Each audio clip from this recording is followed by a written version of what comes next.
Hi గారు, welcome to our channel. ప్రస్తుతం మనతో పాటు దామో బాలాజీ గారు, సీనియర్ జర్నలిస్ట్, వారితో ఒకసారి మాట్లాడదాం. నమస్కారం సార్. నమస్తే. మహారాష్ట్రలో కూటమి మొన్నే గవర్నమెంట్ ఫామ్ చేసినప్పటికీ ఒక సంక్షోభంలో ఇరుక్కపోయింది, ఒక సంక్షోభాన్ని ఫేస్ చేస్తుంది అంటున్నారు సార్.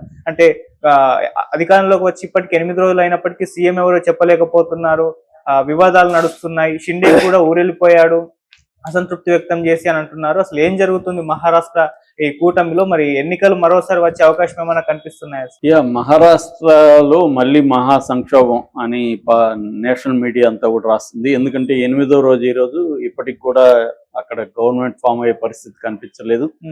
నిన్నటి వరకు కూడా చర్చలు జరుగుతూనే ఉన్నాయి. నిన్న షిండే బాంబే వచ్చాడు, వచ్చి ఢిల్లీ నుంచి ఆయన ఇమీడియట్ గా తన సతారా జిల్లాలో ఉండే తన సొంత ఊరికి వెళ్ళిపోయాడు. సో అలిగాడు అనేది క్లియర్ గా తెలుస్తుంది. అసలు ఏంటి ఈ సంక్షోభం, ఏంది అసలు ఎందుకు జరిగింది అనేది చూస్తే మనకు కానీ కొద్దిగా వెనక్కి వెళ్ళి చూస్తే 2022లో కూడా ఒక సంక్షోభం వచ్చింది. మహారాష్ట్ర క్రైసిస్ అంటే ఇప్పటికీ ఇంటర్నెట్ లో అవే వస్తాయి అన్నమాట. అప్పుడు ఏంటంటే 2019లో శివసేన బీజేపీ కలిసి ఎన్నికలకి వెళ్ళి ఇటు NCP Nationalist Congress party Sharad Pawar ఆధ్వర్యంలో ఉండేది, కాంగ్రెస్ పార్టీ, ఈ రెండు కలిసి అక్కడ ఎన్నికలకి వెళ్ళాయి. అప్పట్లో 2019లో బీజేపీకి 105 వచ్చాయి, శివసేనకి 56 వచ్చాయి, ఇటు ఎన్సిపికి 54, కాంగ్రెస్ పార్టీకి 44 వచ్చాయి. అందువల్ల బీజేపీ శివసేన కలిసి గవర్నమెంట్ ఫామ్ చేసే పరిస్థితి ఉనింది. అయితే అప్పుడు ఏమైంది, ఉద్ధవ్ ఠాకరే తను సీఎం కావాలని కోరుకున్నాడు. ఇటు అక్కడ బీజేపీ కూడా దేవేంద్ర ఫడ్నవీస్ని సీఎం చేయాలని వాళ్ళు అనుకున్నారు. ఈ గొడవల్లో ఏమైందంటే 2.5 సంవత్సరం 50% టైప్లో వాళ్ళు అనుకున్నారు. కానీ బీజేపీ ఒప్పుకోలేదు దానికి. దాంతో ఉద్ధవ్ ఠాకరే ఏం చేశాడు, శివసేన అని ఇటు తీసుకెళ్ళిపోయి కాంగ్రెస్, శరద్ పవార్ పార్టీ, ఉద్ధవ్ ఠాకరే శివసేన పార్టీ, ఈ మూడు కలిసి గవర్నమెంట్ ఫామ్ చేశాయి. అయితే ఏమైంది, మళ్ళీ ఈ షిండే ఏమో అటు వెళ్దామంటాడు బీజేపీతో. దాంతో ఉద్ధవ్ ఠాకరేకి షిండేకి మధ్య గొడవలు మొదలైనవి. దాంతో షిండే ఏం చేశాడు, ఏకనాథ్ షిండే 2/3 ఎమ్మెల్యేలు అతనికి మద్దతు ఇస్తున్నారు. దాంతో వాళ్ళని తీసుకొని అతను ఇటు అజిత్ పవార్ని కూడా తీసుకొని ఈ రెండు నేషనల్ ఎన్సిపి చీలింది, ఇటు శివసేన చీలింది, బీజేపీతో వెళ్ళిపోయి 2022 జూన్ 30 గవర్నమెంట్ ఫామ్ చేశారు. సో అప్పుడేంటంటే బీజేపీకి నిజానికి షిండే కంటే ఎక్కువ వాళ్ళకున్నా తాము గవర్నమెంట్ ఫామ్ చేయాలి కాబట్టి వాళ్ళు షిండేని ముఖ్యమంత్రిగా అంగీకరించారు. ఏకనాథ్ షిండే ముఖ్యమంత్రిగా, ఫడ్నవీస్ డిప్యూటీ సీఎంగా గవర్నమెంట్ ఫామ్ అయింది. అయితే ఇప్పుడు మళ్ళీ ఈ రెండు పార్టీలు కలిసి, అంటే ఇటు 3 పార్టీలు అని చెప్పొచ్చు, ఒకటి అజిత్ పవార్ ఎన్సిపి, ఇటు షిండే వర్గం శివసేన, ఇటు బీజేపీ, 3 కలిసి ఇప్పుడు పోటీ చేశాయి. పోటీ చేసినప్పుడు వీళ్ళకి బీజేపీకి 132, అంటే ఈ కూటమిలో మెజార్టీకి 132 వచ్చాయి, ఇటు షిండేకి 57 వచ్చాయి, ఇటు అజిత్ పవార్ పార్టీకి 41 వచ్చాయి. ఇటువైపు తీసుకుంటే వీళ్ళు బలహీన పడిపోయారు. ఎన్సిపికి 10 వచ్చాయి, కాంగ్రెస్ పార్టీకి 16 వచ్చాయి, ఉద్ధవ్ ఠాకరేకి 20 వచ్చాయి. మొత్తం కలిసి వాళ్ళకి 46 వస్తే ఇటు అదేమో మహా వికాస్ అఘోడి, ఏది అగాడి, ఈ కాంగ్రెస్ శరద్ పవార్ ఉద్ధవ్ ఠాకరేది, ఇటేమో మహాయుతి బీజేపీ కూటమి. సో ఈ మహాయుతికేమో 230 వచ్చాయి, వాళ్ళకేమో అగాడికేమో 46 వచ్చాయి.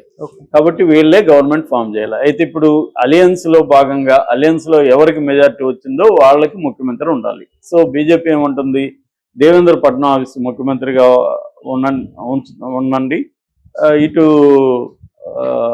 షిండే ఉప ముఖ్యమంత్రి, షిండే అండ్ అజిత్ పవార్ ఇద్దరు ఉప ముఖ్యమంత్రులుగా ఉంటారు అనేది వాళ్ళు చెప్పారు. ఇది చర్చలు జరిగాయి. మొన్న కూడా షిండే, అజిత్ పవార్, ఫడ్నవీస్ ముగ్గురు కూడా ఢిల్లీ వెళ్ళి అమిత్ షాతో భేటీ అయ్యారు. ఆ భేటీలు అన్ని తేలాయి. బయటకు వచ్చిన వాళ్ళు మోడీ ఏం చెప్తే అదే నాకు కూడా శిరోధార్యమని షిండే ప్రకటించాడు. సో సమస్య సాల్వ్ అయింది. ఫడ్నవీస్ ముఖ్యమంత్రిగా, వీళ్ళిద్దరూ డిప్యూటీ ముఖ్యమంత్రులుగా గవర్నమెంట్ ఫామ్ చేయబోతున్నారని వచ్చింది. కానీ ఇప్పుడు సడన్ గా ఏమైంది, ఈయన అలిగి వెళ్ళిపోయినట్టుగా తెలుస్తుంది. సో జనాలు చెప్తున్నది ఏమంటే ఈయన ముఖ్యమంత్రిగా తీసుకోవడానికి రెడీగా లేరు, అనేది ఆయన వర్గం, షిండే వర్గం నాయకులు ప్రకటించారు. ఎందుకంటే మొన్నటి వరకు ముఖ్యమంత్రిగా ఉన్నాడు, ఇప్పుడు డిప్యూటీ సీఎంగా ఉండడం ఆయనకి ఇష్టం లేదు. దానికంటే ఆయన హోం అడుగుతున్నాడు, హోంశాఖ ఇవ్వనని. హోంశాఖ ఇవ్వడానికి బీజేపీ ఒప్పుకోవట్లేదు. సో అంటే ఇక్కడ ఏంటంటే ప్రధానంగా నాకు తెలిసి షిండే కూడా ముఖ్యమంత్రి పోస్ట్కి అయితే పోటీ పడకపోవచ్చు. ఎందుకంటే ఆయనకున్నది 57. ఆయన లేకపోయినా కూడా వీళ్ళు అనుకుంటే గవర్నమెంట్ ఫామ్ చేసే పరిస్థితి. బీజేపీ అజిత్ పవార్ కలిస్తే గవర్నమెంట్ ఫామ్ చేస్తారు. షిండేకి అది తెలుసు. కాబట్టి షిండే ఏం చేస్తాడు, ఇప్పుడు వీలైనంత మంచి మంత్రిత్వ శాఖలను తీసుకోవడానికి డిమాండ్ చేస్తున్నాడు. సో ఇక్కడ కేబినెట్ మినిస్టర్ ఎవరెవరికి ఎంత ఇవ్వాలి, ఎన్ని ఇవ్వాలి శాఖలు, ఏ శాఖలు ఇవ్వాలి అనే దాంట్లోనే డిస్ప్యూట్ కనబడుతుంది తప్ప గవర్నమెంట్ ఫార్మేషన్ లో ముఖ్యమంత్రి ప్లేస్ లో డిస్ప్యూట్ అనేది కనిపించలేదు. అయితే ఒక పుకారు కూడా క్రియేట్ చేశారు. అదేంటంటే షిండే వల్లనే మళ్ళీ అధికారంలోకి వచ్చారు. ఎందుకంటే షిండే పెట్టిన కొన్ని పథకాలు, లడికి బహిన్ స్కీము, ఇట్లాంటి కొన్ని పథకాల వల్ల ప్రజలు, ముఖ్యంగా మహిళలు పెద్ద ఎత్తున ఈ మహాయుతి కూటమికి ఓట్లేశారు. కాబట్టి షిండేనే ముఖ్యమంత్రి చేయండి, బీహార్లో మీరు చేయలేదా, బీహార్లో మైనార్టీలో ఉన్న నితీష్ కుమార్ని మీరు ముఖ్యమంత్రిని చేయలేదా, ఇక్కడ కూడా మీరు షిండేనే చేయండి అని షిండే వర్గం గట్టిగా పట్టుబడుతున్నట్టుగా కూడా తెలుస్తుంది. సో మరి కేవలం కీలకమైన శాఖల వరకే అయితే బీజేపీ ఏదో ఒక రకంగా డీల్ చేసి సాటిస్ఫై చేసే అవకాశం ఉంది. ముఖ్యమంత్రిగా పట్టుబడితే మాత్రం సంక్షోభం ఖచ్చితంగా వస్తుంది. దీనివల్ల మళ్ళీ ఎన్నికలు జరుగుతాయంటే ఆ పాజిబిలిటీ అయితే లేకపోవచ్చు. ఎందుకంటే ఇప్పుడు కాంగ్రెస్ కూటమి, అగాడి కూటమి వైపు ఎవరు వెళ్ళే పరిస్థితులు, వాళ్ళకి 46 ఉన్నాయి. కాబట్టి అటు వీళ్ళు వెళ్ళి గవర్నమెంట్ ఫామ్ చేసే పరిస్థితి లేదు. కాబట్టి సర్దుకొని పోవాల్సిందే. సర్దుకొని పోతాడా షిండే, ధిక్కరిస్తాడా అనేది చూడాల్సింది. నాకు తెలిసి అయితే ధిక్కరించే మూడ్లో షిండే లేడు. ఈ అలగతాడు అంటేనే, ఎవడైనా అలిగాడంటేనే వీక్ అని అర్థం. వీక్ కాకపోతే ఎవడు అలగడు. ఎందుకంటే వీక్ కాకపోతే గట్టిగా ఫైట్ చేస్తాడు. అలుగుతున్నాడు అంటే అర్థమేమి, నీతో నేను అలిగానంటే అర్థం నీతో నేను ఈక్వల్గా ఫైట్ చేయలేక అలుగుతానమాట. సో అలగడంలోనే ఒక రకమైన చేతగాంతనం ఉంటుంది.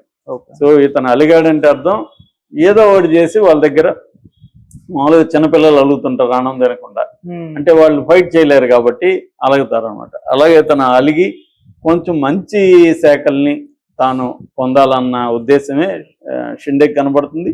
అది సాధించుకునే పరిస్థితి ఉంది. ఎందుకంటే ఇలాంటి అనేక సంక్షోభాలని బీజేపీ డీల్ చేసింది. బీజేపీ వాళ్ళకి సంక్షోభాలు అనే పెద్ద విషయం కాదు. సంక్షోభాలను వాళ్ళు క్రియేట్ చేస్తూ ఉంటారు. సంక్షోభాలు క్రియేట్ చేసి వాళ్ళు వాటిని సాల్వ్ చేయడం అనేది బీజేపీకి గుజరాత్ దగ్గర నుంచి ఎప్పటి నుంచో ఒక ఎక్స్పీరియన్స్ ఉంది. కాబట్టి ఇక్కడ కూడా వాళ్ళు సాల్వ్ చేయలేరని మనం అనుకోవాల్సిన అవసరం లేదు. ఇది ఇక్కడ కూడా ఇప్పుడు తెలంగాణలో కూడా ఈ డ్రామా నడిచింది కదా వారం రోజులు, అట్లాగే ఇది కూడా జరిగే అవకాశం ఉంది. ఇది ఇంటర్నల్గా ఆ కూటమిలో ఉన్న ఇబ్బంది, దాన్ని సాల్వ్ చేయడానికి వాళ్ళు కూడా ఒకేసారి అన్ని డిమాండ్లు